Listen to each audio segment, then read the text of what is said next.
I'm loving this. I'm on time. I'm on time. I'm on time. Sawubona, you creative visionary. Sawubona, the presence of divinity within you. I see it. I see it. Sawubona, creative visionary. Sawubona, creative visionary. Sawubona. Igama lam. Uthembi Buthelezi. Queen bringer of good hope. Yes. Good hope. Not just hope, but good hope. Good hope. Queen bringer of good hope. Okay, let us sing, because we always open up our sacred space with song. I was like, oh, today I forgot my crown, I forgot my crown, my beaded crown. But the queen, she's always in our queen stage. Queen bringer of good hope. Okay, let us sing. I am trying to work this magic with the drum. The drum doesn't sound so well all the time. I'm trying to work it out. Every day in every way, I get better and better. This is what I've come to understand about this thing called life, about testing consciousness, and about pushing through energy. Every day in every way, I get better and better. This is the beauty of this thing. This is the beauty of it. So I'm going to figure out this drum thing, because even when I'm listening back to it, sometimes it's just like, it's not as crisp as I would like it to be, but this is the perfectionist in me. But, let's just go with it, okay? So please close your eyes if you want to close your eyes.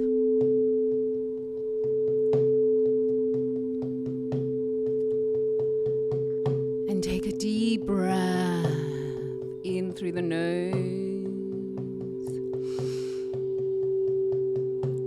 And out through the mouth.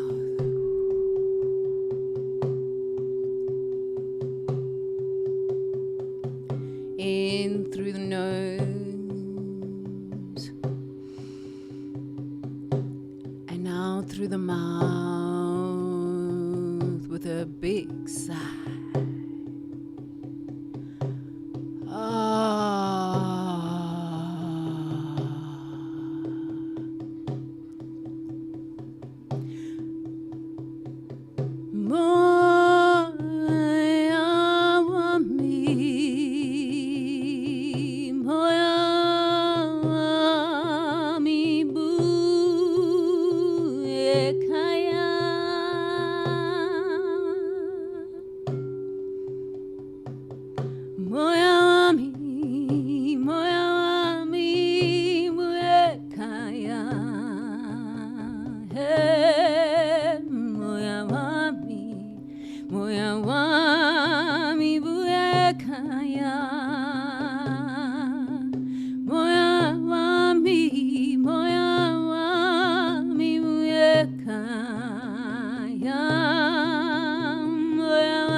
front mabawe moya wami buye kaya moya wami buye kaya.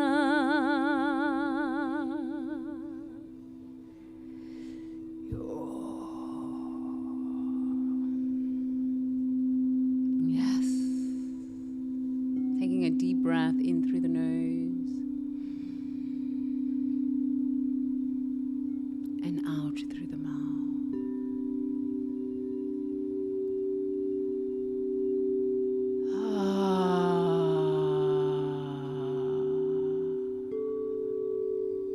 In through the nose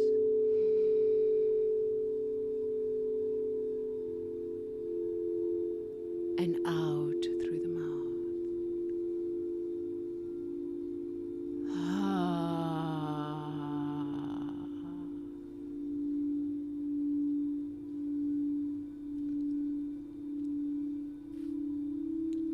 Open your eyes if you would like. Open your eyes. And we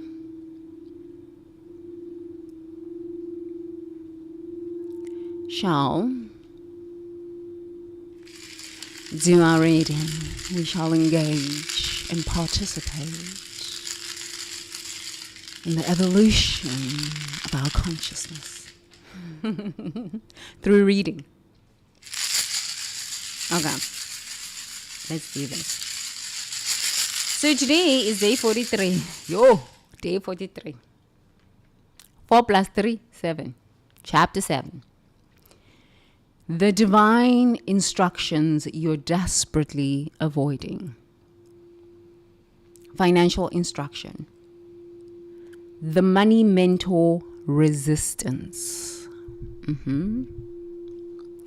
I have not turned my ear away from divine instruction. Divine instruction about money comes through practical advisors, financial mentors, and your own inner wisdom about abundance patterns. But you turn away from financial guidance because receiving it means admitting you don't know everything about money. Your ego would rather maintain financial dysfunction than accept help that challenges your money beliefs or requires changing comfortable patterns. Rita has been struggling with debt for 8 years while her financially successful sister offers to help create a budget and debt payoff plan. Rita always deflects these offers, saying she'll figure it out herself, or that her sister doesn't understand her situation. She turns away from proven financial instruction because accepting help would mean admitting she's been making poor financial choices and would need to change spending habits she's not ready to release. Turning away from financial instruction keeps you trapped in cycles of scarcity and financial chaos. You resist guidance that would transform your financial reality because your ego is more invested in being right about money than being successful with money. You choose familiar financial struggle over unfamiliar financial growth. Embodiment practice. Think of financial advice you've received that you immediately dismissed or ignored. Feel where the resistance lives in your body. Often the chest tightens, jaw clenches, or shoulders rise when wisdom threatens your financial ego. Say, I am open to financial wisdom from all sources. My ego steps aside so my abundance can grow. Oh, this one. Let us read again. Oh, let us read. Charlie. Let us read. Charlie. I'm ready for this one. This one I'm ready for. Let us speak. Okay. Divine instruction about money comes through practical advisors. True. Financial mentors. True. And your own inner wisdom about abundance patterns. Okay. So we all start with practical advisors. My dad was a financial advisor, an insurance broker. He had his own brokerage. So I grew up like with financial literacy as part of daily lesson. If it wasn't, hold on. I just need to make sure that my mic is working real good. Real good. Okay. So if it wasn't spiritual Christian mysticism as my daily lesson, 4 hours a day, on my way to school, on my way back, waking up at 3 o'clock in the morning and reading the Bible, it was financial literacy. Because my dad grew up in business. His dad had a business. His grandfather had a business. And so I grew up in entrepreneurship. This is what I know. This is really everything I know. Like, yeah, I mean, I kind of understand employee lifestyle, which there's nothing wrong with employee lifestyle. We all go into corporates. We all go into jobs, take jobs so that we can learn about the business world. That's what my journey through jobs taught me, is the process. Like my call center jobs taught me about lead gen and sales. It really did teach me about sales. And then when I was, I've done so many jobs. I've worked so many jobs. I've worked so many jobs. But most of my jobs have been in sales. The only job that I didn't have that was in sales was when I was trading equities on Wall Street. So that is the only job that I have done that truly wasn't in sales. I took a few jobs. I took a few jobs which were not in sales, but I hated them. Honestly, I really hated those jobs because I felt like I wasn't working at my peak performance. And then when I was building my own business, consulting, I loved it because I still needed to get clients, but just even listen to that languaging, get clients, lack consciousness. It's like, I need to go get clients. It's just starting from a place of lack. But I found that for me, it was like the sales and the marketing, but not from like tactics, right? So there's strategy and then there's tactics. I didn't enjoy the tactics part. That's like the Facebook ads, the YouTube ad. Those are just tactics. The strategy was what really made me happy. Like, strategy was what made me happy. But really, strategy is part of sales, is part of growth. So that's what I really, really enjoyed about building a consulting firm. Because I grew up with a financial mentor. I grew up with a dad who was always into the strategy of helping people be financially sound, because that's how he grew up. Okay. So I totally agree with that. Financial mentors. I totally agree with that. And your own inner wisdom about abundance patterns. This is where your own inner wisdom about abundance patterns. This is where I literally had to crash out. Why? Because now this was ancestral. So everything else was external. A father who was financial planning, own brokerage, insurance brokerage, okay, financial mentors.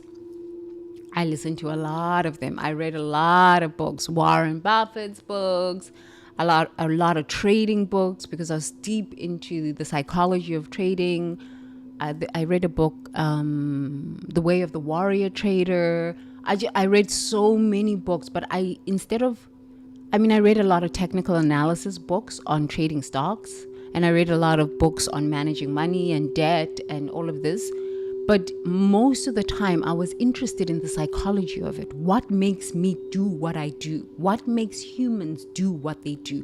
What are the patterns that are running human beings that make them do what they do? I spent most of my money buying financial psychology books. That's what I really, really, really enjoyed. And then I realized, okay, that's the psychology, but where do we get our psychology? Our psychology comes from our ancestral lines. Mirroring. I'm back to quantum physics. Oh my God. I'm back to quantum physics. I watched like 20 years ago, What the Bleep Do We Know?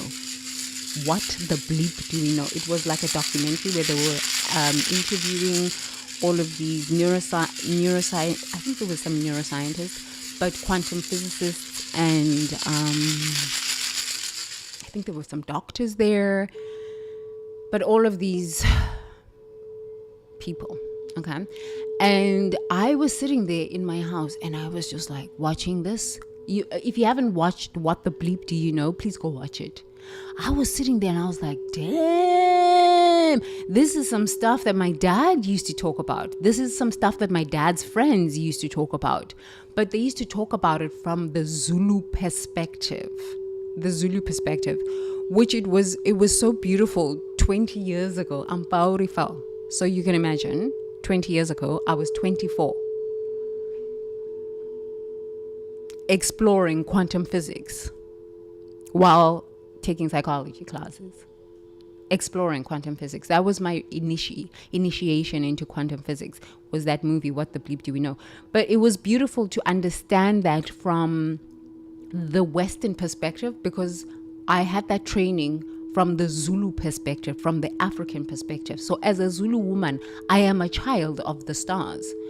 And quantum physics is taught. We are taught, well, my dad taught me, but he taught it in story form. And then there was another guy in church, at the church that I used to go to. He was a scientist too.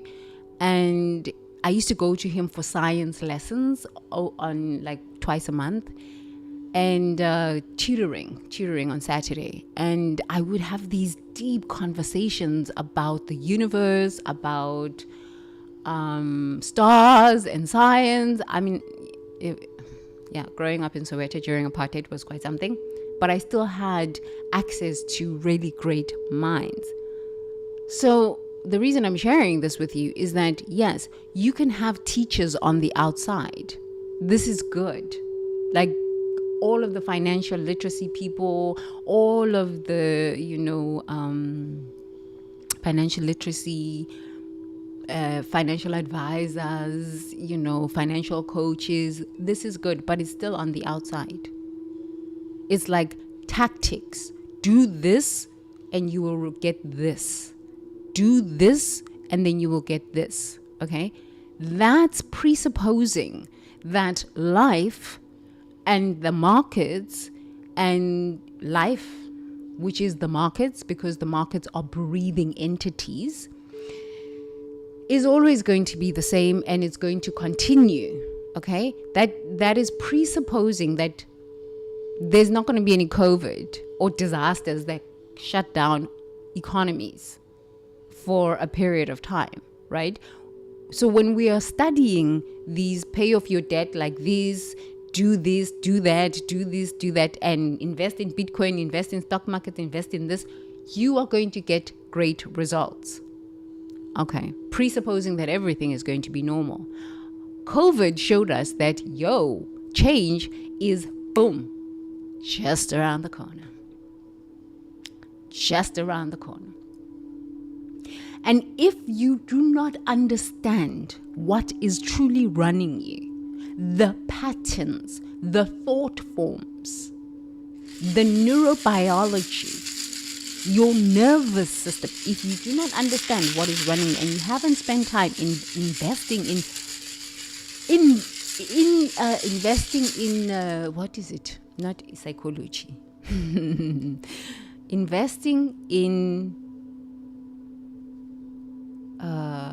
investigating. Yes, investing in investigating your own neurobiology, your nervous system, how it responds to stress levels, unpredictable stress levels, which and unpredictable change, what your ancestry have, how your ancestry have responded to financial stress. You will find yourself doing things you have never considered doing, or you were doing these things and you took a break from doing these things, and now when financial stress comes, you revert back to what you are.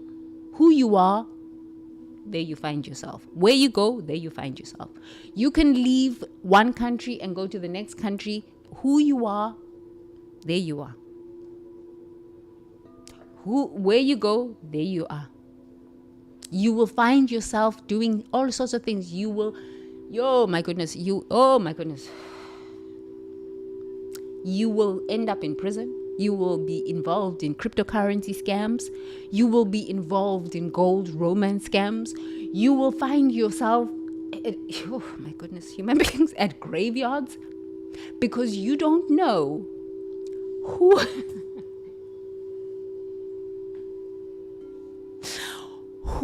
you are. You know what to do, but who you are on a soul level, on a my goodness, you will find yourself doing all sorts of strange things.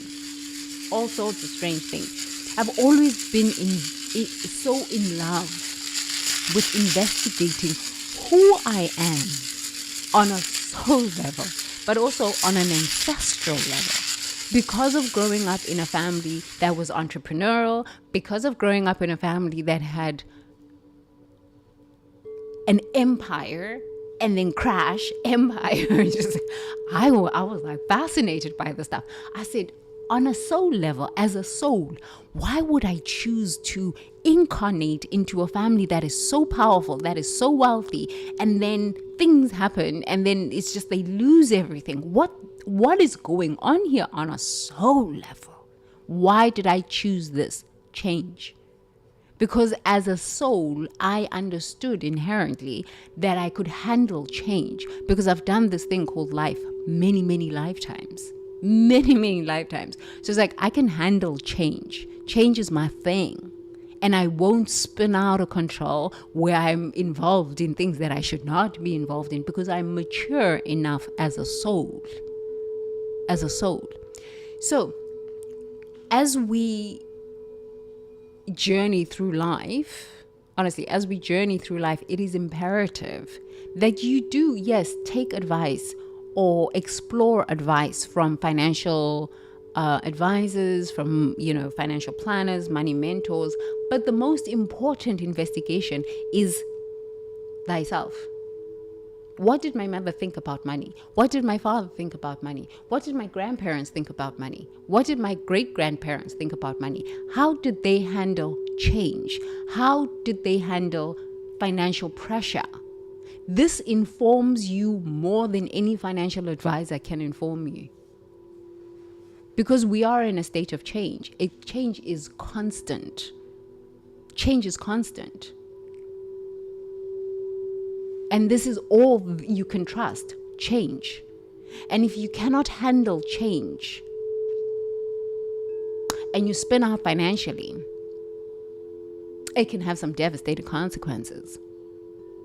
If you live in delusion, illusion, lies, and confusion, during a time of stressful change, you will revert back to your dominant thought patterns, your dominant behavior. You will revert back. You could be good for 10 years, 15 years, doing really good, seemingly. But if you're not working on the internal, let me tell you something. Anytime there is change, you will be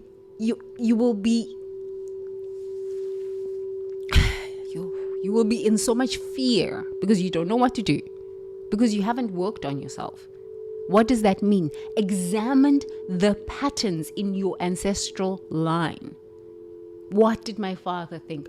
How did my father handle stress about money? How am I going to be different? What did my mother? Because you know what? Even though you're a soul being and you might have incarnated from a star system, you chose to come into this planet and be born into an ancestral line. Because you didn't come from a stalk and just land here, boom, on planet Earth. You didn't grow on a tree. You came through a lineage. And that lineage could have incredible business skills, but maybe not so good in handling stress, not so good in handling emotional intelligence. And maybe you are the one in your family that is really good at that, and you are there to transform that energy. But if you don't know and you don't look at yourself and you don't see, in times of stress, my mother handled money problems like this. In times of stress, my father handled money problems like this. In times of abundance, my parents handled finances like this. My great-grandparents, my grandparents handled money like this. You will revert back to these patterns. That's why I never went to go get initiated as a shaman in Africa, because I was looking at this and I was just like, I've spent so much time, so much money working on just my own understanding of the ancestral patterns that I've gone through. I am not taking on some grandmother's and set patterns, energetic patterns, and now I'm going to play that out, and I'm like, this ancestor, I say, oh my goodness, no. When I was having a spiritual awakening, I would go out into the desert and just lie on the desert floor and just look at the stars. Just look at the stars and say, I come from abundance, and in abundance I remain, because I live here on planet Earth. Just looking at the stars. The stars. It is so important to understand your ancestral energy around health, around money. There is no wealth without health. So if stress levels were high in your family around the subject of money, anytime there is money stress, money problems, money change,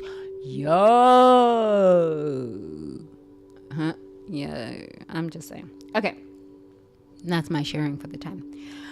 Okay, so divine instructions about money comes from practical advisors. We spoke about this. Financial mentors. We spoke about this. And your own inner wisdom about abundance patterns. Your inner wisdom is more important than any financial advisor, than any financial advisor, any financial mentor. But that would presuppose that you have done the inner work. And most of us have not done the inner work. We haven't. So we are basing our financial decisions based on somebody else's ancestral patterns, or what the system is telling you through financial advisors, through financial mentors, what is good for you. And then when these systems collapse, you're like, I don't know what to do. I trusted the system. I trusted the system. And my financial advisor told me that this would work. But he's a human being, or she is a human being too. She's got her own limitations. He's got his own limitations. He's selling a product of a company.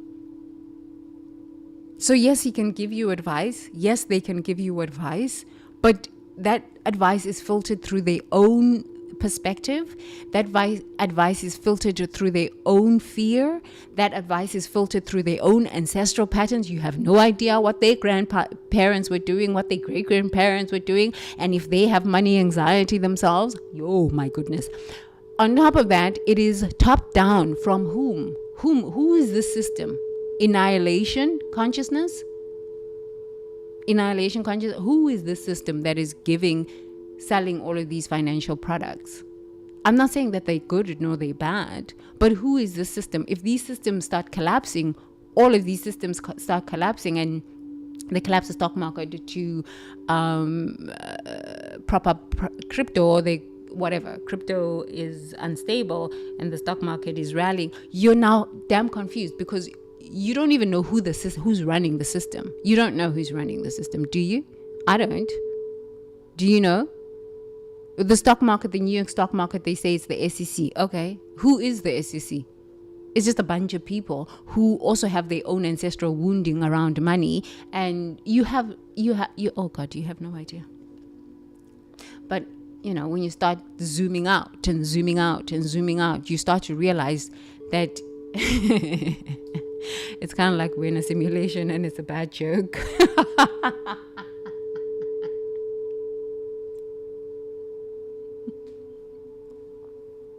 So what must we do? We shouldn't have money. No, you should have a lot of it, because from abundance you come and abundance you remain. You cannot count the stars. But most of us do not go out into nature and look and mirror our sense of abundance based on nature. You cannot count the grains of sand at the beach. You cannot do this. You cannot count your blood cells. Why? Because they keep multiplying. They keep renewing themselves. They keep revitalizing themselves. This is the mirroring we should be interested in when it comes to our abundance. It's great to get teachings from other people, but the true honest mirroring, the truth, not the delusions, the illusions, the lies and the confusions that just change whenever they feel like changing. Unchangeable truth is that from abundance you come, and in abundance you remain. So you do not need to steal. You do not need to copy paste, because all of these things start backfiring on you.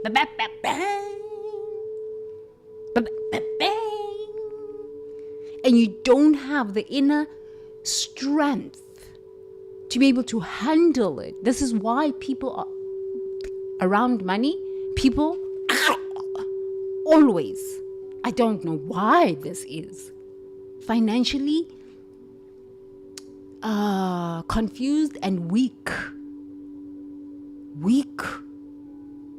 Because nobody teaches us this. Nobody says, go outside, hopefully to the desert. I used to love going into the desert there in California and just sit at night and just look at the stars and say, I cannot count. I used to lose track of how many stars there were. And I said, I come from this. I am a daughter of the heavens. I am a Zulu woman. Zulu means heavens. I come from this. I am this. So no matter what financial situation I find myself in, the heavens in me will make a way out of no way. I will remember who I am. And in the remembrance of whom I am useful on this planet. Why? Because as these systems are collapsing, so many humans, oh my goodness. I'm just saying. Okay. So, divine instructions about money comes through practical advisors, financial advisors, and your own inner wisdom about abundance patterns. But you turn away from financial guidance because receiving it means admitting you don't know everything about money. Nobody knows everything about anything. So there's nothing to feel ashamed about if you don't know everything about money. How can you know everything about money? Plus taking care of your children, plus taking care of your own health issues, your own stress levels, your job. I mean, it's overwhelming. It's overwhelming. Nobody can know everything about everything. I don't know everything about everything. Who knows everything about everything?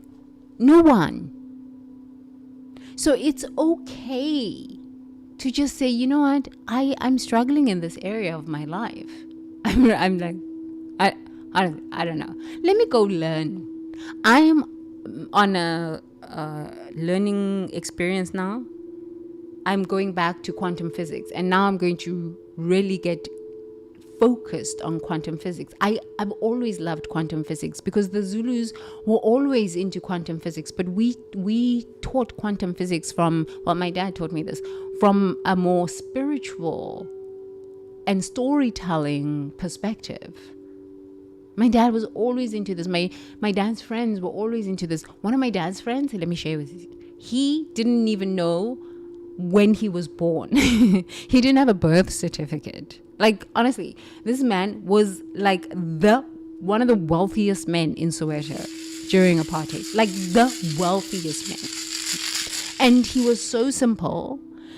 He didn't have Rolex watches. He didn't have fancy cars. He didn't have any of the stuff. But he owned insane amounts of land.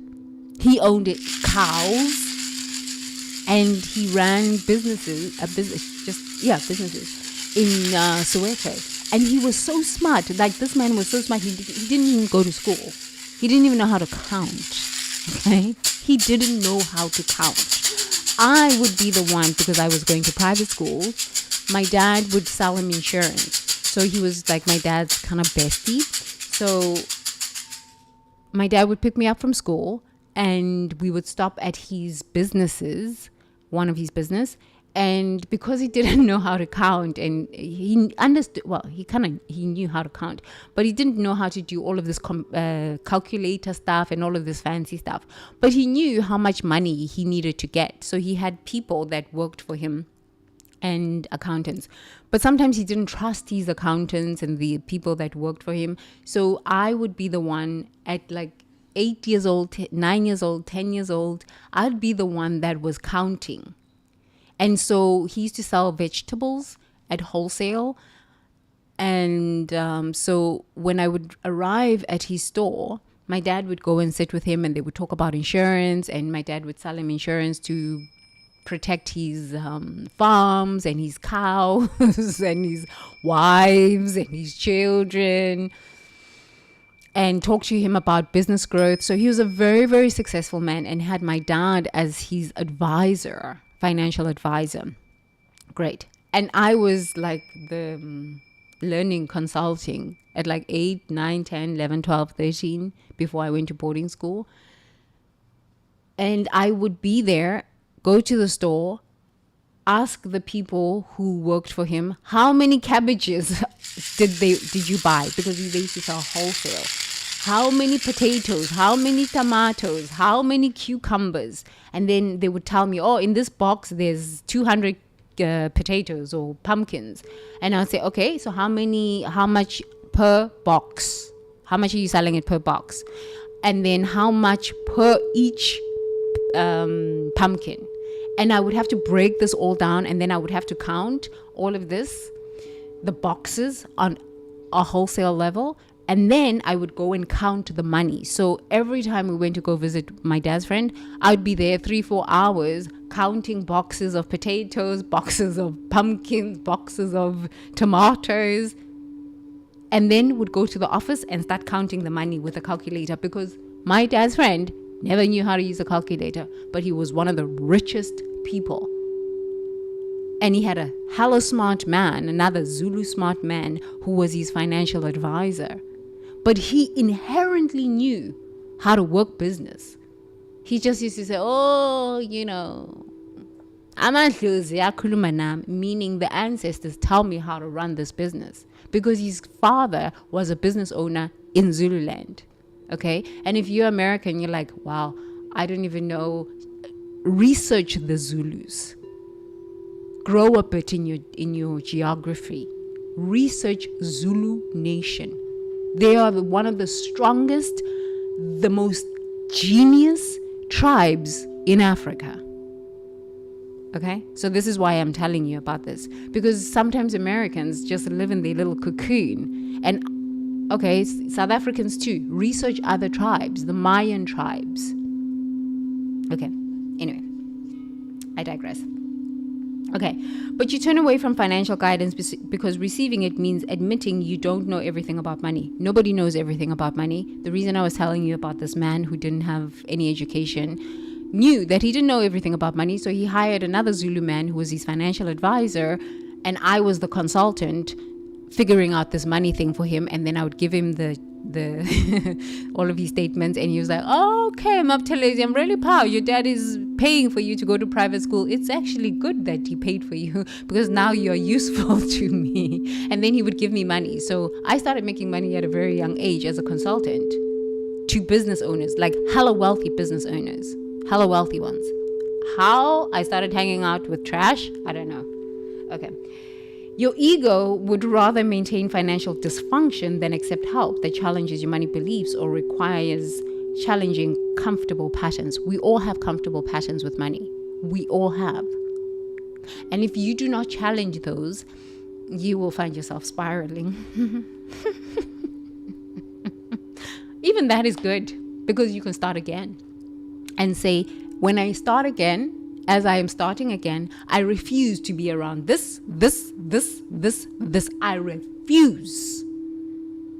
This kind of dysfunction, I refuse. People who are into cryptocurrency scams, I refuse. People who are into romance, gold romance scams, absolutely not. I refuse. Because they come with dysfunction, they come with lies, delusions, confusions that create devastating consequences. I refuse.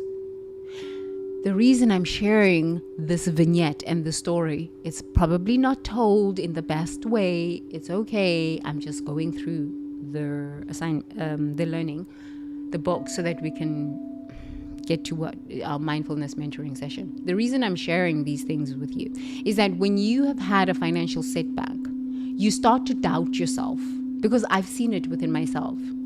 And you start to question yourself. You're like, how did I become successful? Like, what was going on that now I'm just having so much self-doubt and all of this stuff? How you get out of that self-doubt is to remember how you got to where you were. So let's say you've been very successful, you lose your job. And now your debts are piling up. And now you've got to readjust your finances. The way to come back without feeling shame is to remember how you built. Because those neurosynapses are there, those memories are there, those sensations are there somewhere on your body. They are there. They are there. This is why I refuse to be around latcharanas, leeches, levers, and liars. Because these human beings have never built anything of substance. They just latch. I refuse to be around people like this. I don't care. I don't care. I'm starve to death, die if you must. I don't care. Why? Because I've had to build from the ground up by myself, starting at 8 years old, working as a consultant, counting cabbages, counting tuk with a calculator. And that's what helped me eventually land on Wall Street. So why am I going to drag lazy people with me? Oh, hell to the no. Won't do it. Did it once, won't do it again. Ever again. The reason I'm sharing this with you is that it is highly important, if you've had a financial setback, to remember how you got to where you were before the financial setback. Go back as early as possible in your life. Child, we're going to do this today. As early as possible, your first time you made money. How did you make money? I was always selling things. Candy at school to children. I was always selling perfumes to the women at church, handbags, all sorts of these things. I used to go downtown Johannesburg and buy these straw handbags, like they used to make with straw. And then I would sell these straw handbags to the ladies at church. Not fake handbags. They were straw handbags. And then I stopped selling that, and I used to crochet. And then sell like, they call them doilies in South Africa. It's things to decorate the couch. You can put them on the couch. Like, you remember our grandmothers used to do that stuff? They'd put these decorations, but I used to make them myself. And then I used to sell my own artwork. Paint, and sell my artwork. And that really has been helpful, because when you can remember how you did it before, it means you can do it again. You can trust yourself to do it again. Whether it's a job, when you've had a job loss, sometimes you start to feel like, you're useless, nobody wants to hire you. But honestly, you have other skills. You have skills. The reason that company hired you is because of your skills. Sometimes when you work in an environment too long, you forget that you are inherently valuable, because maybe it's a toxic environment, maybe you just got laid off, and the grief just overwhelms you and it takes over you, and you're like, I am in loss, and now all of my bills are due, and now all of my troubles, and the grief just compounds and just compounds and just compounds. It's a normal part of change. It's a normal part of the human experience. When you can stop being the victim and feeling like life is victimizing you, and pause. Because what happens is, when you have a financial experience that creates a lot of kind of like confusion and loss and all of this, is you start spiraling down. Zoom, zoom, zoom, zoom, zoom, clap, boom. You've got to stabilize. Because if you don't, you end up on the street. Honestly, you end up on the street, and I find that this is mainly for not mainly, not true, but people who are weak who are weak spiritually. Okay, let me rephrase that, because it could be mental illness, and then if you are like, you have a lot of a lot of challenging experiences, and you don't have like a very strong spirit, you can just start giving up on life. When you give up on life, the next stop is the street. And on top of that, there's nothing wrong with being on the street. I just choose not that life. But honestly, there's really nothing wrong with being on the street. You learn a lot. One of my friends was a journalist. And she went and lived with homeless people on the street. She's like, I learned a lot from that experience. That experience. There's always something to learn in this life. Eckhart Tolle was on the streets, and he had his spiritual awakening, and he was like, oh my goodness. So there's inherently nothing wrong with that. It's just an experience and a part of your human journey. But that's just not my thing. I'm royalty. It's just not my thing. It's just not my thing. But this is why I always say there is no wealth without health. There is no wealth without health. And a majority of us, as we go through the loss experience, a loss of a job that just spirals you out, businesses not doing well because of COVID, and then now because of the financial turmoil all across the world, people will spiral. They will spiral. And if you do not understand your ancestral patterns around money, the spiral, because now all of the fears of your ancestors come up, the grief that was unprocessed by your own mother, your own father, your own grandparents, it will arise in you. You will feel like you are going mad, and then you will definitely go mad eventually if you don't deal with it. So shamans, I'm not a shaman, I'm an Usanusi, high-end mystic, because I had to learn this stuff myself. I had to sit by myself. Nobody was there to help me. I had to sit with that energy and that grief and the tears and all of that stuff. I was like, yo, this stuff is real. It's for reals, for reals. You feel like you're dying.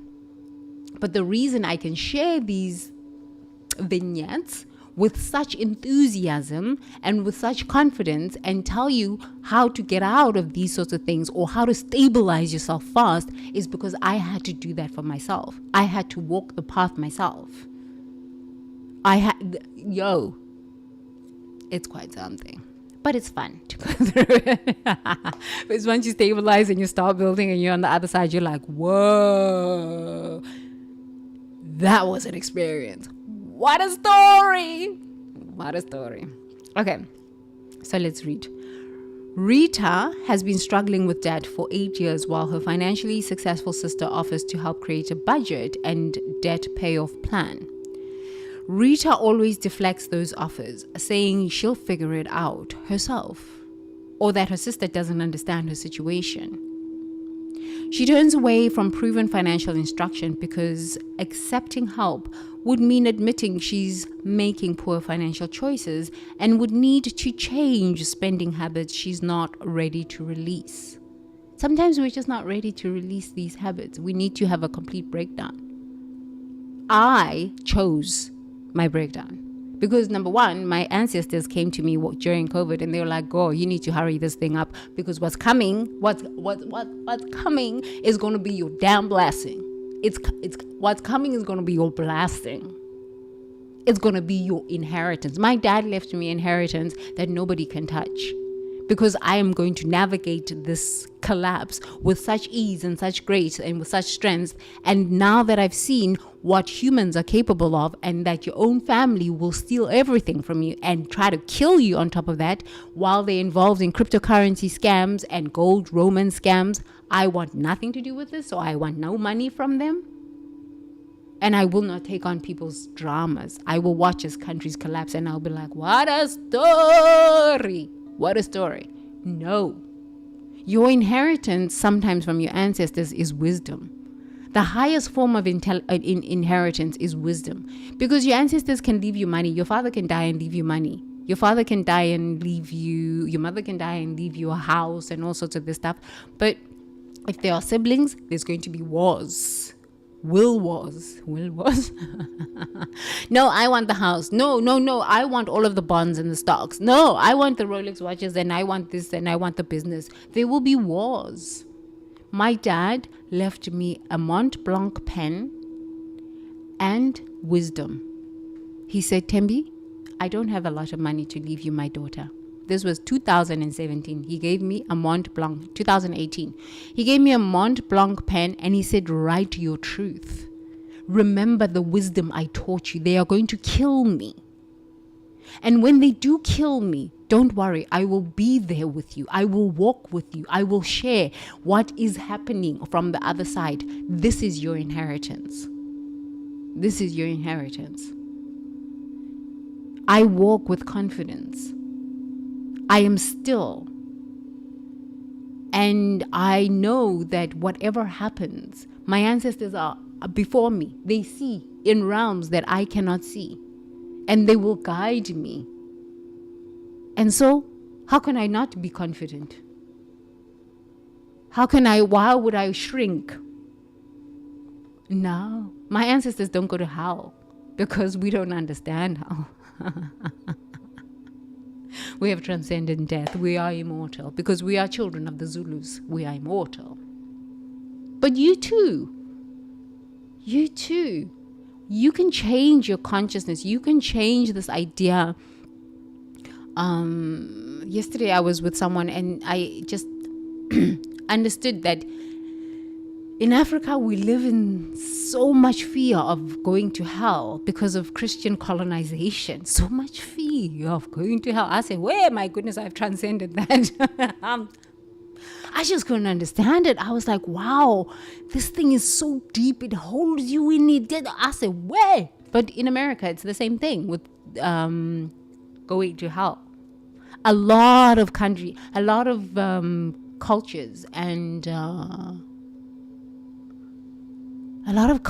and a lot of religious dogma has so much reward and punishment attached to it.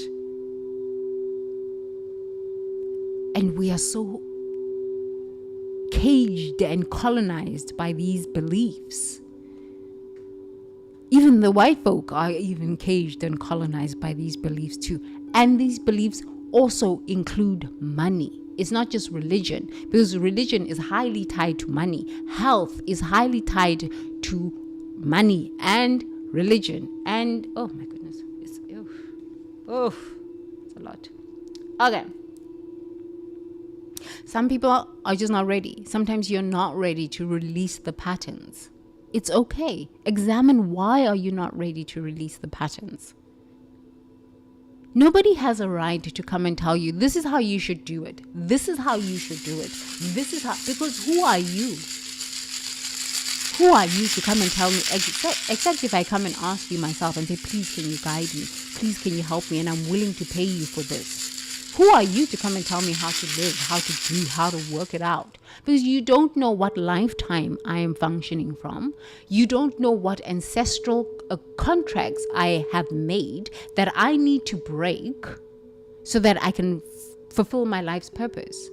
Because honestly, if I look at my life situation and I'm like, I'm so glad I just went through this experience alone, because now I don't have to take on contracts and soul contracts and ancestral patterns and contracts that have nothing to do with me, fixing problems that I wasn't involved in creating.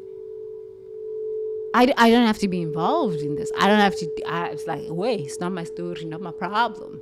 Not my problem. You killed my father. Yo, not my problem. You know what I mean? So sometimes when you don't want help and your spirit is like, I don't want help from these people. I don't. It's because your inner wisdom knows that there's something fishy behind there. Why are you coming to try to help me? Why are you coming to try to tell me how to live my life? Who are you? God? You are not God in my life. Say this to people. Say this to people. You are not God in my life. You did not create the oxygen. You did not create my lungs. You did not create my nostrils. So until you create my nostrils, my lungs, and the oxygen that I breathe, you have no right to come and tell me how to live my life unless I come to you and I pay you and I ask you for your help. Especially for people in the collective culture. Africans, Asians, Hispanics, all sorts of this stuff. Who are you to come and tell me? But we are doing this for the family, for the greater good of the community and the country, because we are one. I'm sorry, I'm not one with crooks. I want nothing to do with this. Why should I agree to this? I did it once. I won't do it again. Why would I want to agree to this? No, thank you.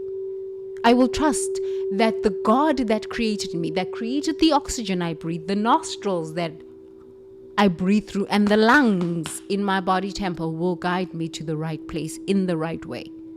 Anything else, I'm not willing to trust, because I've trusted it and I almost died. So no, thank you. And my father was killed for these sorts of things. So no, thank you.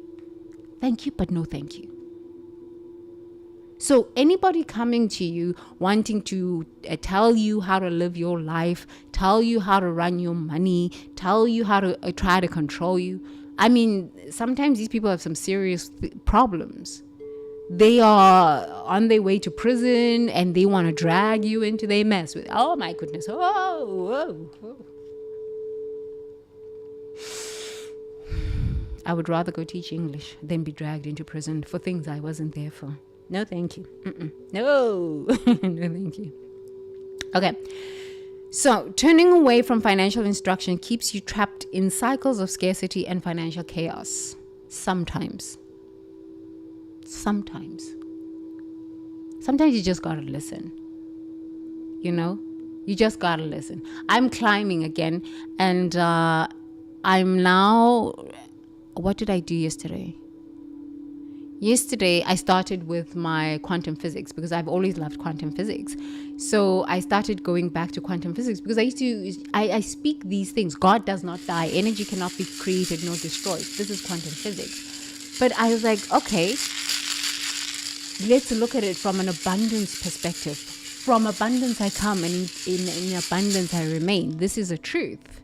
From the stars of the heavens that I come from, I remain. How does this become a reality in my life? I went out and I went to speak somebody, and I was coaching someone yesterday. I was like, I'm back. I've always remembered myself to be this. Back to the coaching of business owners. Oh my goodness, this is amazing.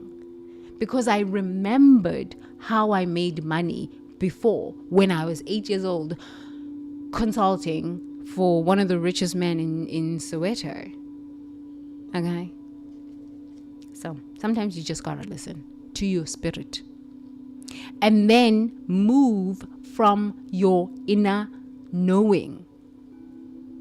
Move from your inner knowings. When you move from the outside in, you always feel shaky.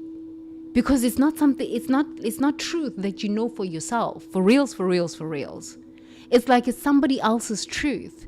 But when you know truth for yourself and you say, okay, no matter what happens financially, even if I lose money in the stock market, even if I lose money in crypto, or my job or my business goes belly up, I trust myself.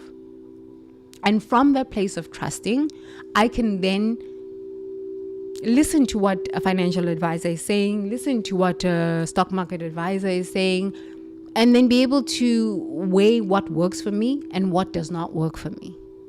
Because I trust my inner intuition. I trust myself around loss. I trust myself. And if you've lost a job and you're just feeling so financially out of control and you are in fear, let me be the first person to say, I'm so sorry that is your experience right now. But it's an experience you can live through. If your business has gone belly up, if people have stolen from you and they thought that they took everything from you, and let me be the first person to say, I'm sorry that you're living through that experience. I'm really, really sorry. But it's an experience that you are living through. Remember, you are living through it. The day you remember how you originally made the ingredients of your success is the day you are free. Why? Because if you've done it before, you can do it again. The neurosynaptic pathways are already there. They're already there.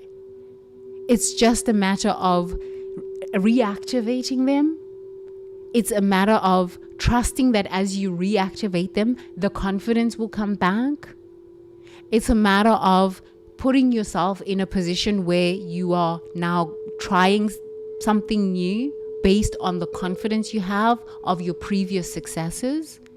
Like, just for me, this live stream has been such a mission. It's like some days my microphone doesn't work. I say, okay, every day in every way, I'm getting better and better. And I just keep showing up and I keep showing up. And it's just really given me the confidence to just go out and just talk to people. Yesterday was my first coaching day in 3 years. Just first. And I was just so happy. And I was back in my element. And I was just like, oh my God, I'm good at what I do.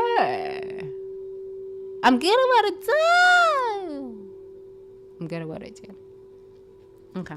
So, moral of the story. You don't have to live in your fears and your losses and your woes forever. You don't. It's an experience that you're going through. It's okay. It's a time for you to just learn about yourself and say, I need to learn something here about myself. Not shame yourself, not beat up on yourself. And please do not compare yourself to other people's standards of success, because you do not know if it's even real. Maybe they are thieves, liars, scam artists, international criminals. I'm sorry. I won't compare myself to somebody else, because I don't even know where they got that money from. I don't know how many people's lives they've destroyed to have that money. And I'm not afraid of going to hell. And I'm not afraid of God, because what is God? God is energy. The energy that lives me, that breathes me, that sustains me as the water I drink, the earth I walk on, the air I breathe, the sun that gives me vitamin D. So I'm not afraid of any of these things. I'm not afraid of hell either. So I will not compare myself to somebody else's standards of success. It has taken 3 years to unravel myself from this mess. And I'm like, I won't ever compare myself to anybody. Start first with self-actualization. Who am I? What gifts of divinity am I here to share? How did I build success before? Those neurosynapses are there, so I don't have to go steal. I don't have to go crook people and lie and pretend as if I'm someone I'm not. And when it starts backfiring, I'm like, I don't know. Tell me what to do. I don't know what to do. Of course you don't know what to do. Because most of us do not sit long enough with ourselves and look at our strengths, our beauty, the gifts of divinity that we came into this planet with already. It's the degrees, get more degrees, more certifications. How do you think I know this? Because I've done it.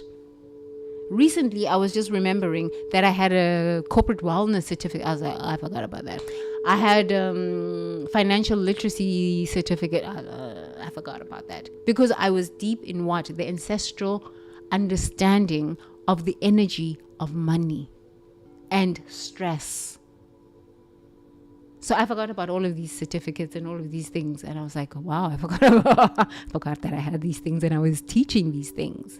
But I was teaching it from the energy of spirit.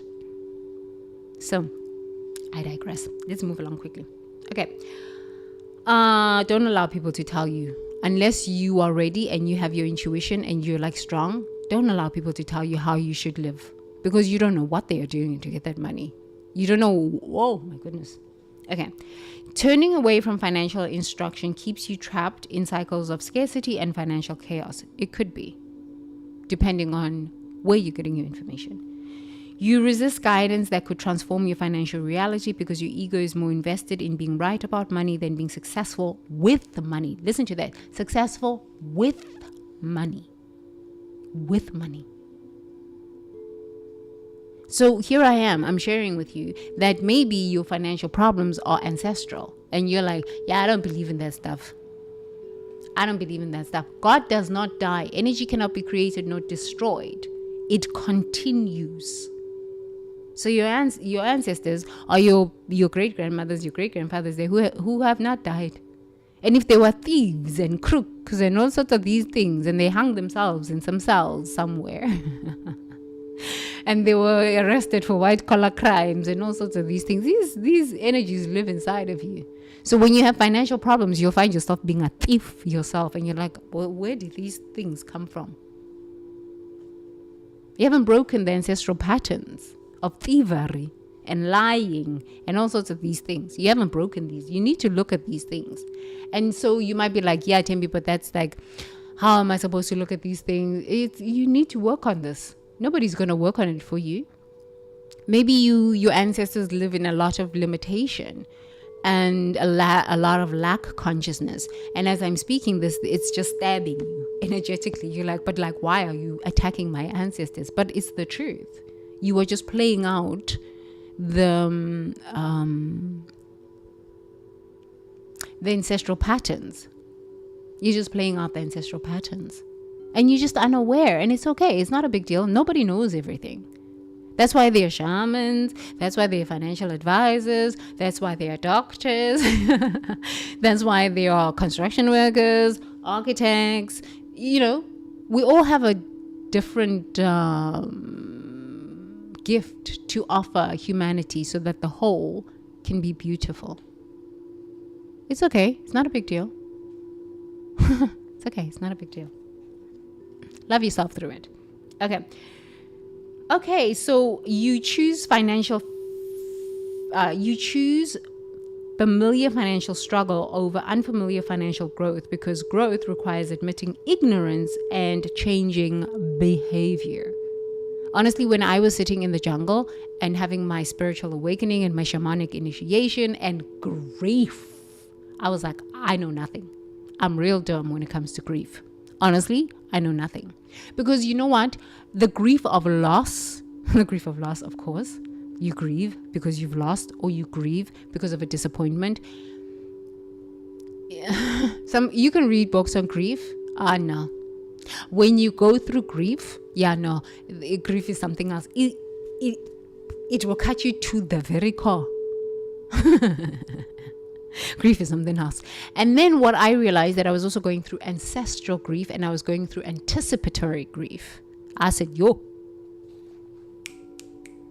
because now, as I've been sharing with you about I've been sharing with you about the job losses and the healthcare system collapsing and all of these things. I was downloading these things, these truths, and this remembrance was activating through me. And I was in grief for so long. And I was like, I don't understand why it can't be this bad. It can't be this bad. It's showing up as beautiful collapse.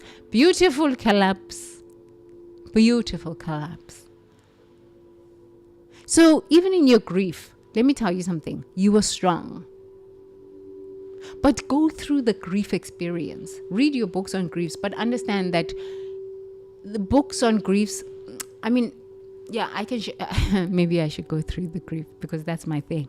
Grief is my thing. Cry when you are grieving. Just cry, but don't make your problems other people's problems. When I was deep in grief, I just sequestered myself, because I wanted to really deal with the stuff that was happening within me. It was nobody else's problem. But in the African community, we grieve together. I don't want to co-regulate my nervous system with people who are not co-regulated. I needed to figure out what was going on with my own internal life, people coming to my house trying to kill me, all sorts of this thing. I needed to figure that stuff. And I was like, I just need to grieve by myself right now and figure out what's going on in my life. Now that I'm stronger, I'm like, I'm out talking to people, coaching again. I'm just like, damn, I'm back. But when you're going through grief, give yourself time to cloister yourself and just work on your emotions. It's okay. It's nothing bad. If you need a therapist, talk to a therapist. But find a good one. Find somebody who's not going to let you just sit in your woes. Find somebody who's going to challenge you to grow through it. There's time for you to just grieve and you just be a victim. It's normal. I went through this. And then there's times and then after that, you have to say to yourself, okay, now I got to stop with this now. I just got to stop with this. I got to get on with the program. I just got to get on with the program. And it's best to find someone, a psychologist, a coach, or someone who understands the energy of growth, who's not just going to coddle you through your grief situation and just stay in your grief and just stay in your grief and just stay in your grief. I am that. I was just yelling at my husband about this. I'm like, enough now with this rubbish. Enough. It's a bit of a challenge in relationships. People can't coach each other through relationships. It's like therapy each other. It's not healthy for the relationship. They need to go find another coach. But yesterday when I was coaching, I was like, whoa, I'm back. Yeah. I don't think couples can do it. Coaching each other, it doesn't really work. It doesn't really work. Okay, so embodiment practice. Think of financial advice you've received that you immediately dismissed or ignored.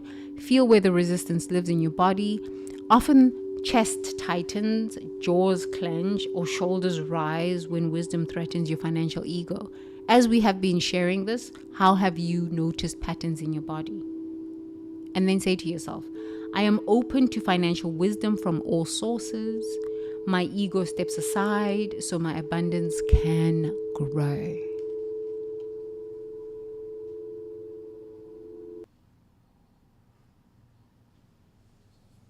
My abundance can grow. I don't know why. I really don't know why the background music plays, but I guess it needs to play. I always turn it off. Okay, I'm gonna have to redo this background music. Okay, I'm open to financial wisdom from all sources. My ego steps aside so my abundance can grow. The ego. The ego. The ego. Sometimes I've got to look at myself. I mean, who doesn't have an ego? I still have an ego, and I love my ego. My ego saved me. Honestly, my ego saved me from all sorts of mess that I had no idea was going on behind the scenes. My ego said, you're not taking help from anybody, no advice from anybody, because you don't know how any of these people are connected to the $13 billion in cryptocurrency scams. You are not getting yourself involved in this. Not getting yourself involved in this. Yeah. So you never know. Trust yourself, human being. Trust yourself. Okay, let's do 15 minutes. Today, I think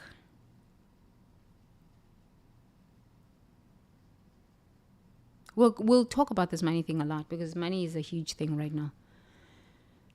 Well, I think money has always been a huge thing, but let's talk about the money thing. A time in your life where you made a good financial choice or a good financial decision. Yeah. A time in your life where you made a good financial decision and you felt good about it. And you felt good about yourself. You know, you're like, I feel good. Okay. So please gently close your eyes, taking a deep breath in through your nose and out through your mouth.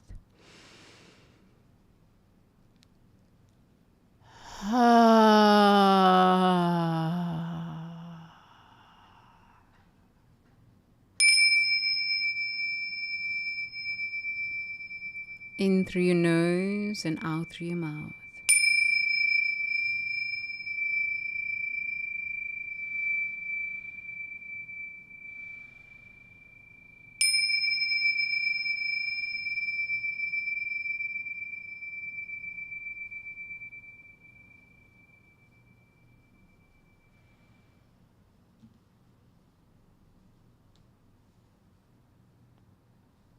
Good.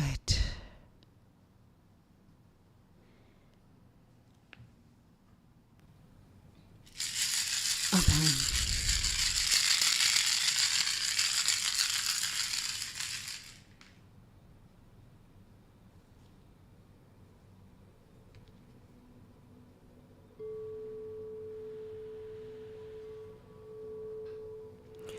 So please, as you've gently closed your eyes, think of a time where you made a financial decision that felt empowering.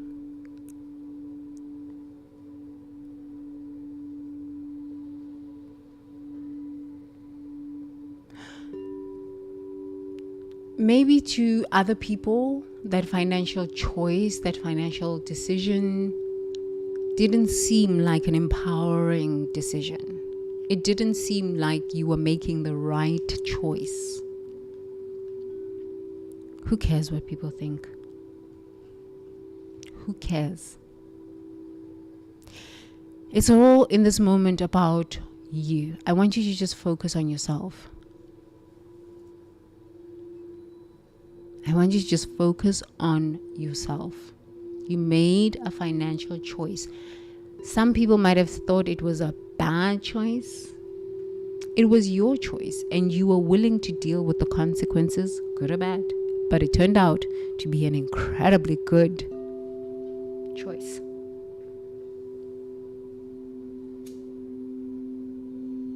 So then go back in time.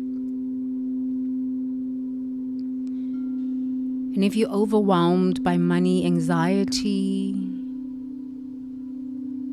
you're overwhelmed by money fear, and your brain is just saying to you, I don't remember a time I made a good financial choice. I really don't remember a time. I'm so stressed out right now about money. I just want you to honor that you're going through a process. Change is about life, you know? Life is change. Change is life. But in this moment, just honor yourself. And remember a time you made an empowering financial choice. That choice could have been to walk out of a job that was causing you so much stress. You were now starting to take medication because you couldn't sleep. So now not only did you have stress, you were now having to pay out of pocket for all of this medication. And leaving that job, you noticed, oh my goodness, I don't have to be on sleeping tablets anymore. So that was a good financial choice. It doesn't seem like it was a good financial choice at the moment because you're like, how am I going to pay my bills? But it was a good financial choice because you didn't have to end up in the hospital with cancer and spending even more money. Maybe it was leaving a toxic relationship. Maybe it was investing in your 401k. Maybe whatever financial choice you have made,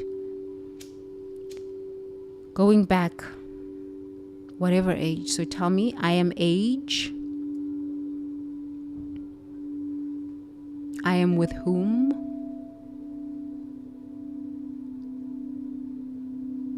We are where? So maybe it was the financial choice. You were with your financial advisor, or you were alone and you were in your house, or you were at your office one day, you just company one day and you just said, I'm done with this, I'm out. I'm not going to die for a job.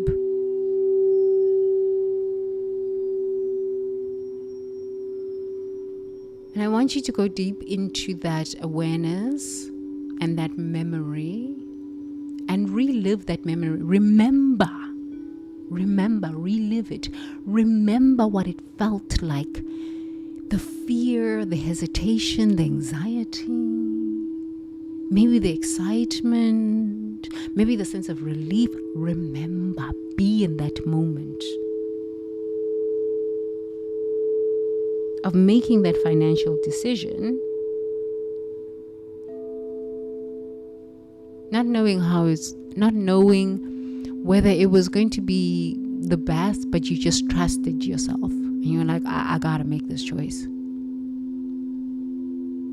Tell me all about it. I am here to listen. I am age.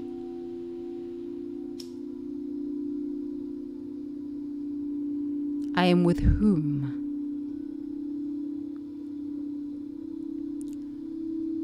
We are where?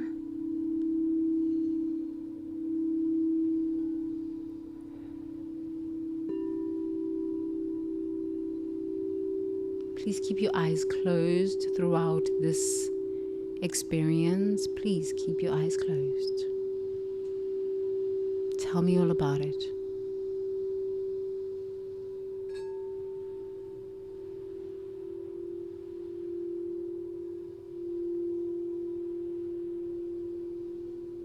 Okay, so now as you make this financial choice,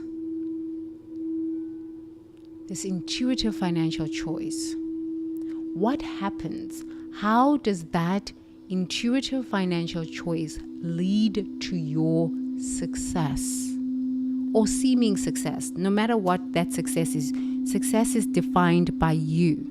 Not society, not your family, not your friends, not your boothing or your bathing.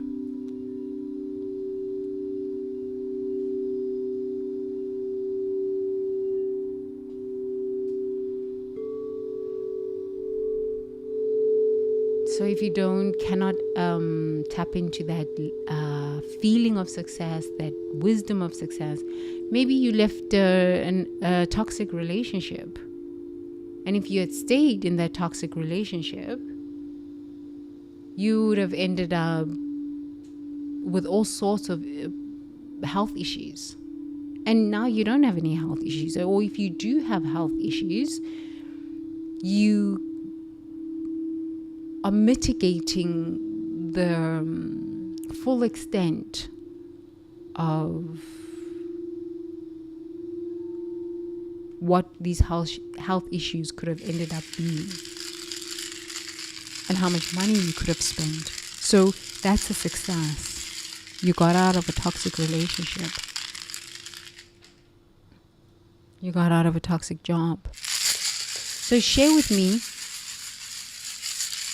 how do you see the trajectory? How did you experience the trajectory of success? So I am age this. I am with whom. I am where.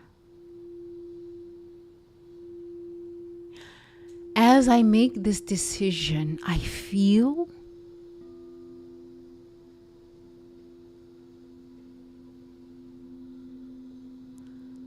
But in hindsight, now that I look at my life, that was the best choice I could have made. Because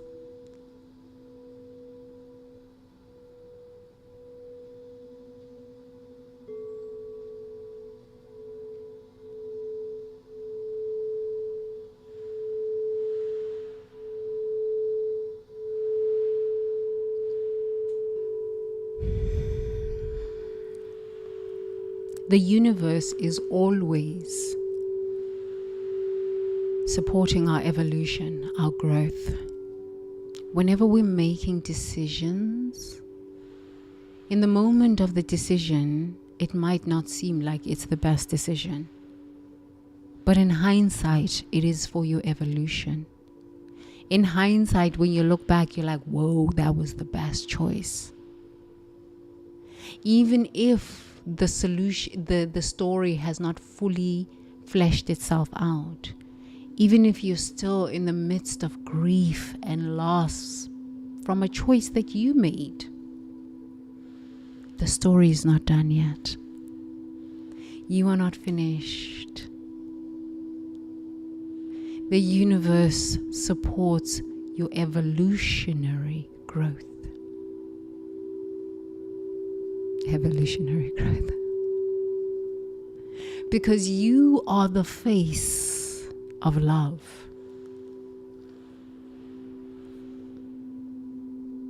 The black hole that scientists continue to talk about and explore keeps birthing itself as more galaxies, more stars, more planets. How can your story be done? Your story is not finished. Lifetime after lifetime, you will keep exploring the beauty of who you are, the abundance from where you come, the creative expression of who you are, the joy that fills your being.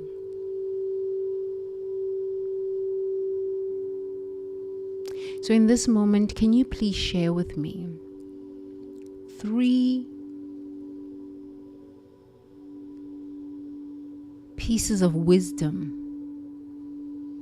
you learned through your intuitive financial choices that you made, intuitive financial choice that you made. So maybe you left a relationship and you're saying, wow, if I had stayed in the relationship, the toxicity would have ended me up in a hospital. Instead, by leaving, I learned that I'm strong and I can rebuild. I can start over. That is strength. I learned that change is constant. The law of impermanence. Change is constant. So I am strong because of that. I can handle whatever change comes my way. So please share with me what you have learned about yourself and how you plan to use that wisdom going forward in your life.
Good.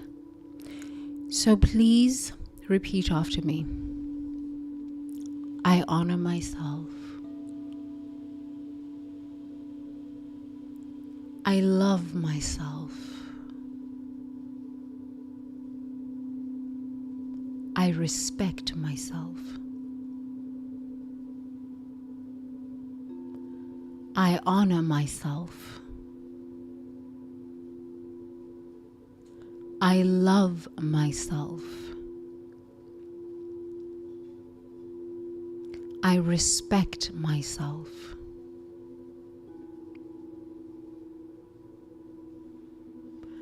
I love myself. I honor myself. I respect myself. I love myself. I honor myself. I respect myself.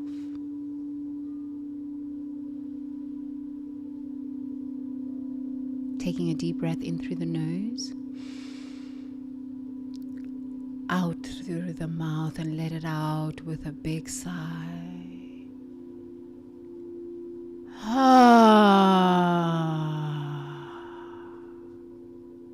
In through the nose and out through the mouth with a big sigh.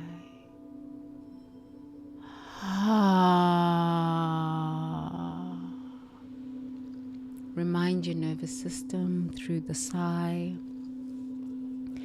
Remind your body. Remind your brain that you are here on planet Earth. You deserve to be here. You deserve to be peaceful.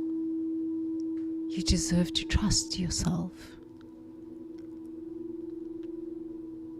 You deserve to live in joy. You deserve to be surrounded by those that love you because they love themselves, that honor you because they honor themselves, that respect you because they respect themselves. You deserve this because the universe loves itself so much as you. It has given you this beautiful playground called Earth, and you have agreed to come here and explore the contrasts so that you can remember who you are, how beautiful, how magnificent, how strong, how resilient you are, how wise you are. This is the journey that we've signed up for as visionaries. This is the true heroic hero and heroine's journey. To love ourselves, respect ourselves, honor ourselves, and live in integrity, no matter what it looks like.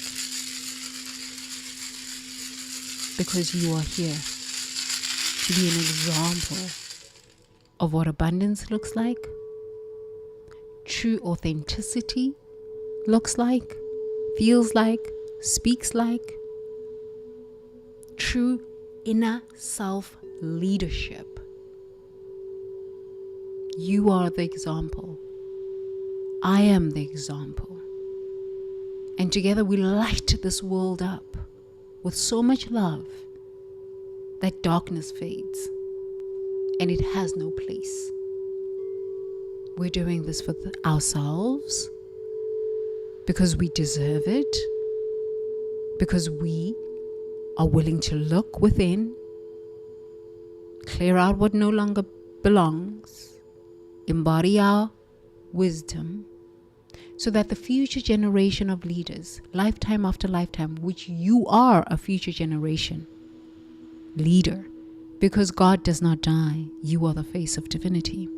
Energy cannot be created nor destroyed. You are it. You shall come back as a leader because of the seeds you plant today. You are doing this over and over and over and over again. Deep breath in through your nose and out through your mouth.